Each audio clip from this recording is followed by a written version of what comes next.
Hello everyone, welcome back to my channel. In today's video, we will discuss about basic strength, basicity. हम basic strength mainly amines के बारे में पढ़ेंगे because amines की ही basicity आपके लिए वेरी वेरी इंपॉर्टेंट है. जेई में पूछो, नीट में या फिर क्लास 11-12 में वेरी वेरी इंपॉर्टेंट, हर जगह इसके क्वेश्चंस आते हैं. So we will discuss basic strength of amines mainly. Then हम यहाँ पर देखेंगे कैसे कैसे डिफरेंट फैक्टर्स होते हैं जो अफेक्ट करते हैं बेसिसिटी को, तो उनका कंपैरिजन देखेंगे with some solved examples. And आपको कोई भी डाउट आए तो आप नीचे चैट बॉक्स में लिख सकते हैं. आई will answer your query. Okay, basic strength, basicity. हम किसी भी मॉलिक्यूल को बेसिक कहते हैं तो उसका मतलब क्या होता है? उसका मतलब होता है वो मॉलिक्यूल या फिर वो एटम H प्लस गेन कर रहा है, प्रोटॉन गेन कर रहा है, तभी तो वो बेसिक हुआ, राइट? तो यहां पर हम बात करते हैं टू एक्सेप्ट H प्लस. जिसने प्रोटॉन गेन किया, जिसने एक्सेप्ट किया प्रोटॉन H प्लस, वो होगा बेसिक. ठीक है, तो अब गेन कौन करेगा? गेन वो करेगा जिस पे ज्यादा इलेक्ट्रॉन डेंसिटी है, क्योंकि वही तो इलेक्ट्रॉन डेंसिटी डोनेट करेगा H प्लस को. तो यहाँ पर आपके दो केसेस आते हैं, या तो उस एटम पे या तो उस मॉलिक्यूल पे लोन पेयर हो, या तो फिर नेगेटिव चार्ज हो, तभी तो एक्स्ट्रा इलेक्ट्रॉन डेंसिटी होगी और इजीली H प्लस को इलेक्ट्रॉन्स देके हम उसको गेन कर सकते हैं. ठीक है, तो एग्जाम्पल्स जैसे कि आप ले लो अमीन RNH2, मैंने अल्काइल अमीन ले ली. यहाँ पर आपके पास नाइट्रोजन के पास लोन पेयर है, करेक्ट. देन आप ले लो वाटर, यस, वाटर में भी ऑक्सीजन के पास लोन पेयर है जो कि इजीली H प्लस ले सकता है. देन अगर मैं एरोमेटिक अमीन लूँ तो यहाँ पर मैंने ले ली पिरिडीन, तो ये भी मेरे पास एक बेस है, पिरिडीन. ठीक है, जैसे अब नेगेटिव चार्ज की बात करें तो नेगेटिव चार्ज में आप OH नेगेटिव ले लो, सो यस यहाँ पे नेगेटिव चार्ज है. OR नेगेटिव ले लो, R एनी एल्काइल ग्रुप, तो यहाँ पर भी H प्लस ले सकता है. आप NH2 नेगेटिव ले लो एंड सो ऑन.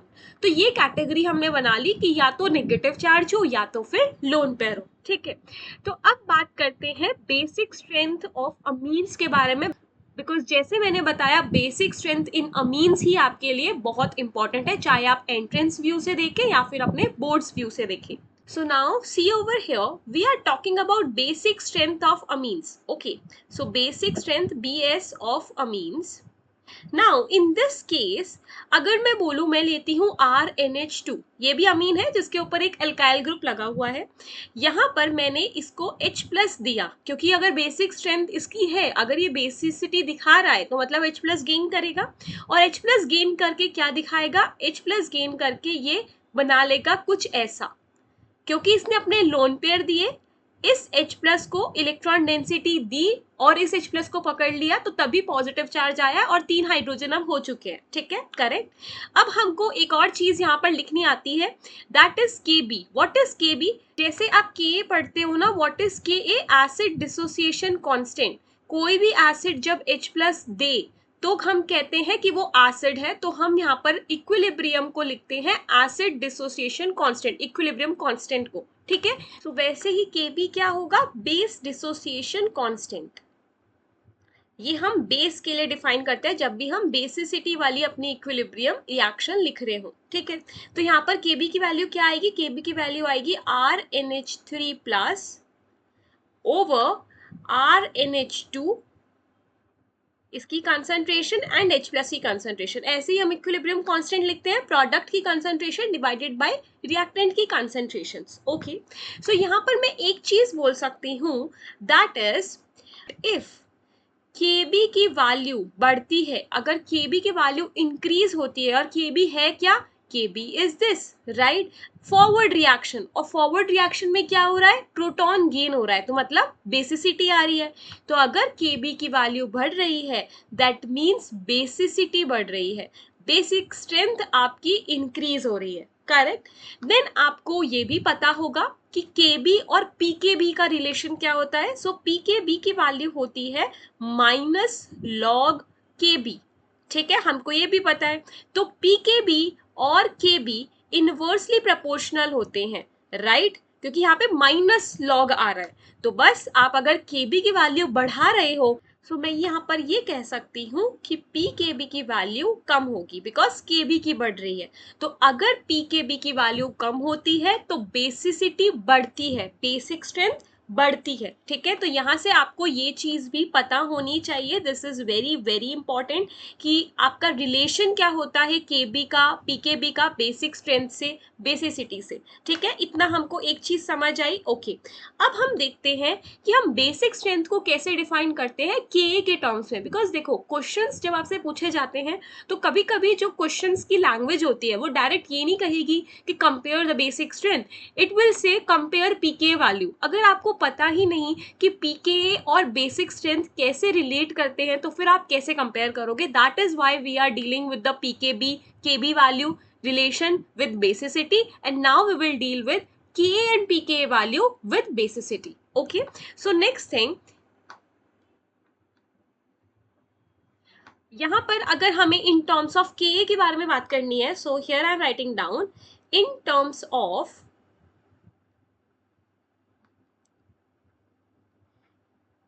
Ka और Pka of their conjugate acid, क्योंकि अगर कोई भी बेस है और वो बेसिक स्ट्रेंथ दिखा रहा है तो वो पॉजिटिव आयन बना रहा है, राइट। जैसे कि यहाँ पर बन रहा है RNH3+, ये क्या है, ये कॉन्जुगेट एसिड ही तो है। कॉन्जुगेट एसिड क्या होता है, किसी भी बेस ने H+ पकड़ा तो वो कॉन्जुगेट एसिड बना, तो ये बेस था और इसने H+ पकड़ के कॉन्जुगेट एसिड आयन बना लिया। ठीक है, तो अब हम क्या देख रहे हैं, के और पी के वैल्यू देखेंगे अब इस कॉन्जुगेट एसिड आयन की, इसका रिलेशन देखेंगे बेसिसिटी से। तो यहाँ पर आपको कुछ नहीं करना, फिर से हम यही रिएक्शन लिखेंगे, पर सिंस अब हम के की बात कर रहे हैं, के क्या होता है, एसिड डिसोसिएशन कांस्टेंट, तो वहां पर वो H+ देगा तभी तो एसिड हुआ। तो यहाँ पर अब मैं लिखूंगी RNH3+, जो कि H+ दे सकता है और यहाँ पर वापस से बना लेगा RNH2, ये है मेरी Ka। ठीक है, इतना तो आ गया लिखना। अब बस आपको Ka की वैल्यू पता ही है, हम कैसे लिखते हैं, प्रोडक्ट की कंसंट्रेशंस डिवाइडेड रिएक्टेंट की कंसंट्रेशन, ये होती है मेरी वैल्यू। ठीक है, तो यहां से मैं एक चीज आराम से कह सकती हूं कि अगर आपकी Ka वैल्यू बढ़ रही है, if Ka value is increasing, Ka value का मतलब क्या है, ये वाली फॉरवर्ड रिएक्शन, ये वाली, और फॉरवर्ड में यहाँ पे हो क्या रहा है, यहाँ पर तो एसिडिटी बता रहा है, ये फॉरवर्ड में तो आपकी एसिडिटी पता लग रही है, बेसिसिटी थोड़ी ना पता लग रही है, आप तो H+ यहाँ पर डोनेट कर रहे हो। So that is why if Ka increases, इसका मतलब आप फॉरवर्ड रिएक्शन की बात कर रहे हो, फॉरवर्ड रिएक्शन में एसिडिटी इंक्रीज हो रही है, बेसिसिटी नहीं, तो हम कहेंगे बेसिसिटी डिक्रीजेस, बिकॉज हमने यहाँ पे एसिडिटी की बात करी, फॉरवर्ड रिएक्शन की बात करी।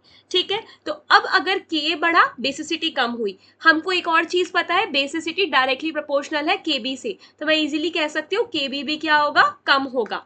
अब मेरे को एक और चीज पता है, Pka का रिलेशन Ka से, वो भी -log Ka होता है।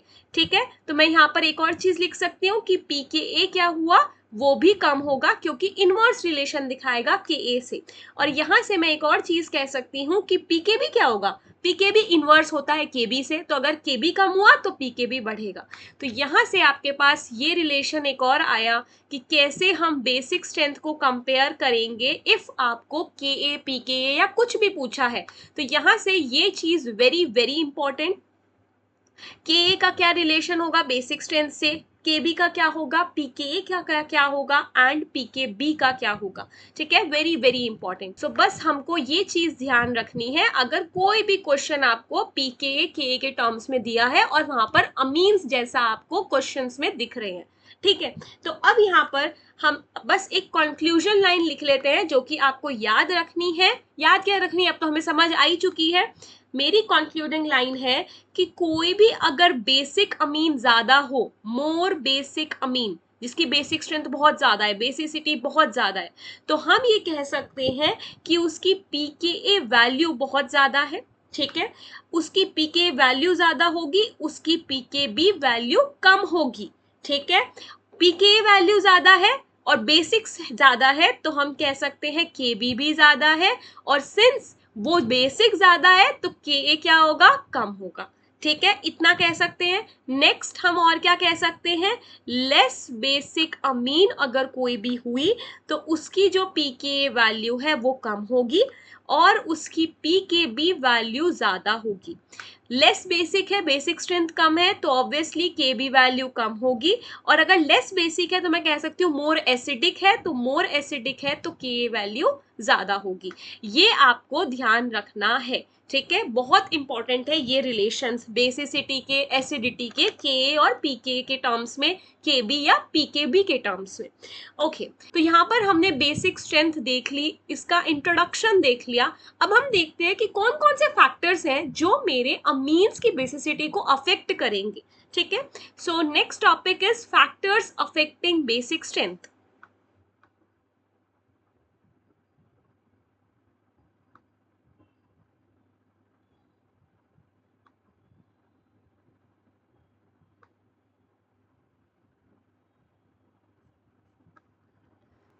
So let's start with the first factor, और आपको ये फैक्टर्स इसी प्रायोरिटी ऑर्डर में चेक करने हैं हमेशा। ठीक है, जो जो मैं लिख के दे रही हूँ पॉइंट्स, ये ऐसे ही आपको चेक करने होंगे, आप कोई भी क्वेश्चन अगेन इजीली सॉल्व कर पाएंगे। कोई भी डाउट हो किसी भी क्वेश्चन में, आप नीचे कमेंट बॉक्स में लिख सकते हो, मैं आपको उसका आंसर बता दूंगी विद द इजीएस्ट एक्सप्लेनेशन। ठीक है, आपको कोई बुक रिकमेंडेशन मांगनी हो या फिर कोई भी टॉपिक के बारे में जानना हो, आप वो चाहते हो कि वो टॉपिक पढ़ाओ ma'am, so again you can just write in the chat box, मैं वो टॉपिक पढ़ा दूंगी। ठीक है, so the first factor that will affect basic strength is effect of hybridisation.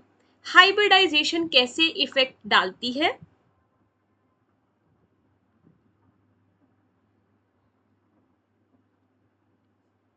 Effect of hybridisation, अगर मैं यहां पर बोलूं कि मेरे पास तीन तरीके की हाइब्रिडाइजेशन होती है, ऑब्वियसली sp3, sp2 और sp। ठीक है, तो यहां पर अगर मैंने बात करी कि मेरे पास sp3 नाइट्रोजन है, देन मैंने बोला कि मेरे पास sp2 नाइट्रोजन है, एंड देन मेरे पास sp नाइट्रोजन है। तो इनके एग्जांपल्स भी लिख लेते हैं तो ज्यादा इजीली क्लियर होगा। अगर मैंने यहाँ पर ये एग्जांपल लिया, ये क्या है, sp3 है, अगर इसके आप हाइब्रिडाइजेशन निकालोगे ये sp3 आएगा। देन उसके बाद अगर मैंने यहाँ पर ऐसा ले लिया तो ये नाइट्रोजन की हाइब्रिडाइजेशन क्या होगी, sp2। ठीक है, और फिर अगर मैंने यहाँ पर ट्रिपल बॉन्ड ले लिया कार्बन के साथ जिसपे हाइड्रोजन लगा है और यहाँ पर नाइट्रोजन है, तो इसकी हाइब्रिडाइजेशन क्या है, sp है। डन। अब देखो यहाँ पर हम बेसिक स्ट्रेंथ कैसे कंपेयर करेंगे। बेसिक स्ट्रेंथ आप ये देखो, आपको पता है कि जो sp हाइब्रिडाइजेशन होती है, sp2 और sp3, अगर आपको इलेक्ट्रोनेगेटिविटी कंपेयर करनी हो तो आप क्या कहते हो, sp सबसे ज्यादा इलेक्ट्रोनेगेटिव होती है hybridisation, then sp2, then sp3। Why? Because of percentage S character सबसे ज्यादा sp में होता है। ठीक है, फिर sp2 में कम होता है, फिर sp3 में और कम होता है। तो जितना परसेंटेज एस करेक्टर कम होता रहेगा उतनी ही इलेक्ट्रोनेगेटिविटी कम होती रहेगी। तो डायरेक्टली प्रोपोर्शनल का रिलेशन होता है, राइट। तो अगर मैं बोलूं परसेंटेज एस करेक्टर बढ़ रहा है, इलेक्ट्रोनेगेटिविटी बढ़ रही है, तो डोनेशन पावर तो कम होगी ना। डोनेशन क्या है कि भाई उसको इलेक्ट्रॉन्स देने हैं, बट अगर वो इलेक्ट्रोनेगेटिव है तो वो क्यों देगा electrons. So donation tendency of lone pair decreases. Lone pair अब डोनेट नहीं होगा, उतना अच्छे से नहीं होगा। तो अगर लोन पेयर ही डोनेट नहीं हुआ, इसका मतलब वो बेसिक स्ट्रेंथ ही उसकी कम हो गई, बिकॉज बेसिक स्ट्रेंथ क्या है, लोन पेयर डोनेट करना। तो यहां से मैं अपना आंसर बोल सकती हूँ कि जो sp3 नाइट्रोजन होती है वो ज्यादा बेसिक होती है, then sp2 nitrogen, then sp nitrogen. तो यहाँ पर ये रिलेशन भी आपको ध्यान रखना है। कभी भी अगर हाइब्रिडाइजेशन डिफरेंट आ जाए नाइट्रोजन्स की, सबसे पहले हाइब्रिडाइजेशन चेक करो, उसमें देखो sp3 तो नहीं है, sp3 की सबसे ज्यादा बेसिक स्ट्रेंथ होगी, then sp2 and then last sp nitrogen, क्योंकि sp नाइट्रोजन बहुत ज्यादा इलेक्ट्रोनेगेटिव है, इलेक्ट्रोनेगेटिव ज्यादा तो डोनेशन पावर कम। Done. Now the next second point, जो सेकेंड फैक्टर अफेक्ट करेगा हमारे बेसिक स्ट्रेंथ को, is your second is the effect of resonance. Resonance कैसे इफेक्ट करता है, तो यहां पर देखेंगे हम। अगर मैं यहां पर एग्जांपल ले लूं, आपके पास है CH3CH2NH2। ठीक है, नॉर्मल अमीन ले ली। ठीक है, इसके बाद मैंने यहां पर लिया CH2 डबल बॉन्ड CHNH2।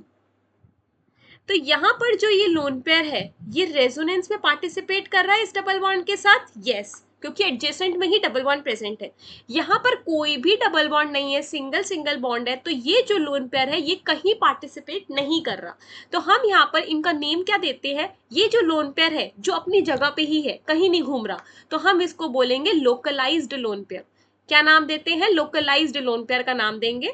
और सिंस ये जो लोन पेयर है ये अपनी जगह से घूम रहा है, तो हम बोलेंगे डीलोकलाइज्ड लोन पेयर, क्योंकि ये डीलोकलाइजेशन दिखा रहा है, अपनी जगह से घूम रहा है।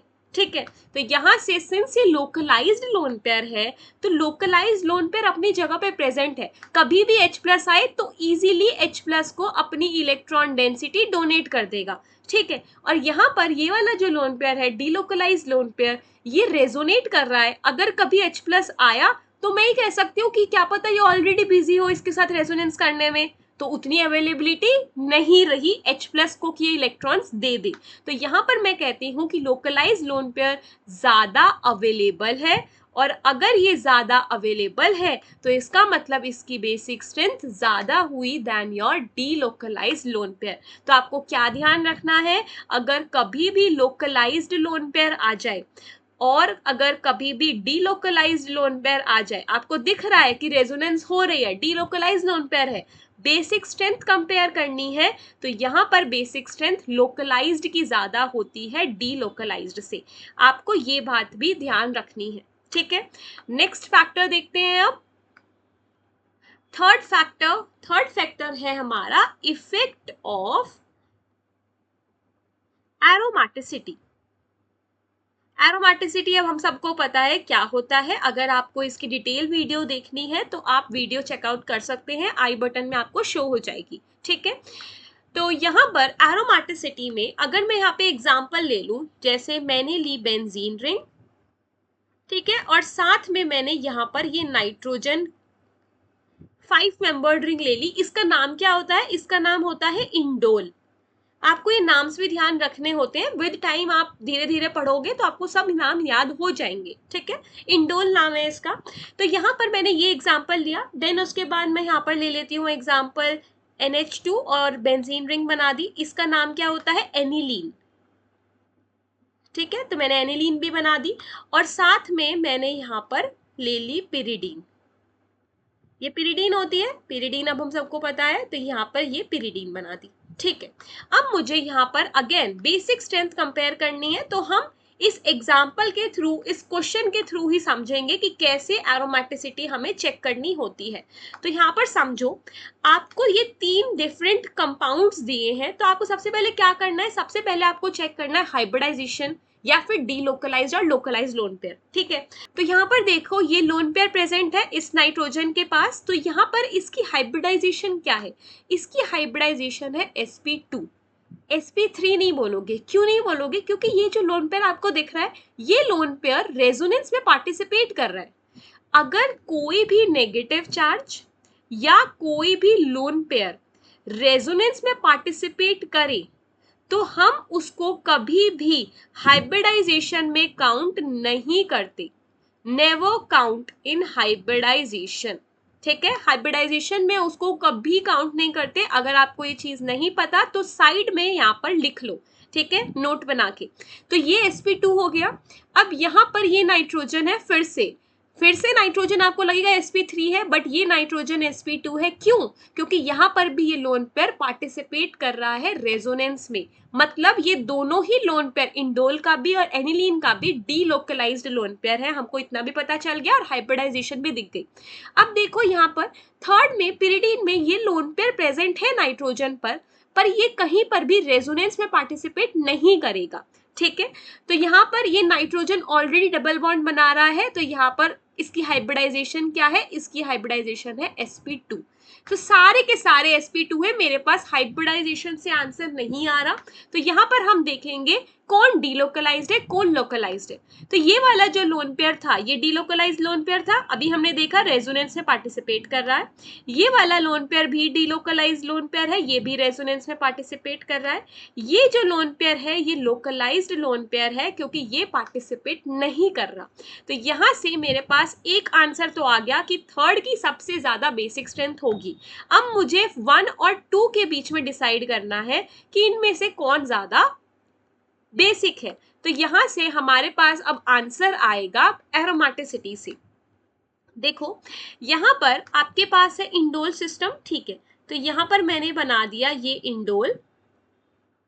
अगर मैं बोलूं कि ऐसा एज्यूम कर लेते हैं कि ये जो नाइट्रोजन है ये अपना लोन पेयर दे रहा है और H प्लस गेन कर रहा है, ठीक है, तो यहां से आपके पास कैसा बन जाएगा, आप ये बेंजीन बनाओगे, यहां पर ये नाइट्रोजन, एक हाइड्रोजन पॉजिटिव चार्ज और ये डबल बॉन्ड, ये बन गया, ठीक है।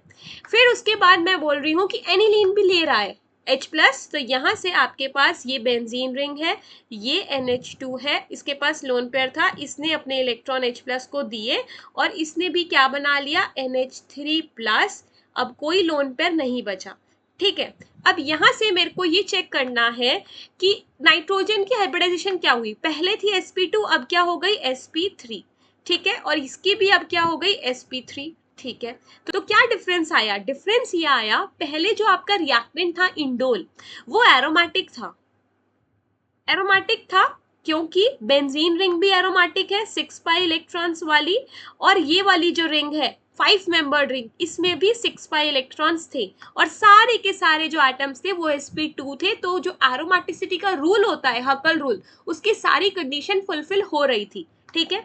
बट यहाँ पर इस वाले केस में जब हमने H प्लस दे दिया, जब उसने बेसिक स्ट्रेंथ दिखा दी, तो यहाँ पर आपके पास अब कौन सा सिस्टम आया, non aromatic. Why non aromatic, क्योंकि यहाँ पर ये जो नाइट्रोजन है ये अब sp3 में चेंज हो चुका है और sp3 के लिए हकल रूल अप्लाई नहीं होता, इसका मतलब एरोमेटिसिटी ही अप्लाई नहीं होगी, तो ये नॉन एरोमेटिक बन चुका है। तो आप एरोमेटिक से नॉन एरोमेटिक की तरफ चले गए, इसका मतलब डीस्टेबलाइजेशन आ गई आपके सिस्टम में, क्योंकि एरोमेटिक ज्यादा स्टेबल होता है देन नॉन एरोमेटिक। तो क्या हुआ, डीस्टेबलाइजेशन। अब देखो यहाँ पर एनिलीन जो थी वो एरोमेटिक थी, और एरोमेटिक क्यों थी, क्योंकि आपके पास बेंजीन रिंग है तो 6 पाई इलेक्ट्रॉन्स है, ठीक है। अब उसके बाद आपने H प्लस दिया, आपने ये सिस्टम बनाया, इसमें भी बेंजीन रिंग एरोमेटिक है क्योंकि 6 पाई इलेक्ट्रॉन्स है, तो यहाँ पर पहले भी एरोमेटिक थी और अभी भी एरोमेटिक है, इसका मतलब इक्वली स्टेबल है चाहे बेसिक स्ट्रेंथ कम हो या ज्यादा हो। तो यहाँ पर मैं ये बोल सकती हूँ कि आपका आंसर क्या आना चाहिए, 3 की सबसे ज्यादा बेसिक स्ट्रेंथ क्योंकि लोकलाइज्ड लोन पेयर है। फिर आएगा सेकंड, क्योंकि सेकंड में आपके पास एरोमेटिक से एरोमेटिक सिस्टम ही बन रहा है जब वो बेसिक स्ट्रेंथ दिखा रहा है, और फिर आएगा 1 बिकॉज 1 आपका डीस्टेबलाइज हो रहा है अगर वो बेसिक स्ट्रेंथ दिखाए। तो what is your answer, 3, 2, 1। Very very very important effect of aromaticity. आपको एरोमेटिसिटी देखनी आनी चाहिए कि हम कैसे अप्लाई करेंगे, तो आपको ऐसे अप्लाई करनी है। Done. So this was effect of aromaticity, कैसे आप एरोमेटिसिटी की एप्लीकेशन लगाओगे बेसिक स्ट्रेंथ में, ठीक है। अब नेक्स्ट फ्यू फैक्टर्स जो बेसिक स्ट्रेंथ को अफेक्ट करते हैं वो हम देखेंगे नेक्स्ट वीडियो में। सो इफ आपको इस वीडियो में कुछ भी डाउट हो आप नीचे चैट बॉक्स में लिख सकते हो, I will answer your query. अगर आपको ये वीडियो अच्छी लगी हो so don't forget to subscribe this channel, like this video and share this video with your friends also.